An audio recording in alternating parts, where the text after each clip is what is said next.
Subscribe now and press the bell icon. Never miss an update.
के हाथ धाके सारा सपना जे करी पानी पानी, दिल रोई दुख होई खुश रही है ना एको जानी।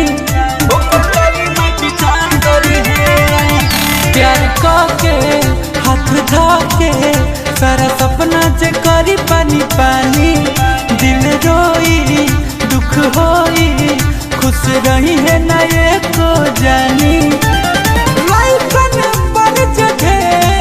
अत्याचार करी है लाइकन पर जगह, अत्याचार करी है ओकर कली में विचार करी है, ओकर कली में विचार करी है, ओकर कली में विचार करी है, बेबी दूर का विचार करी है।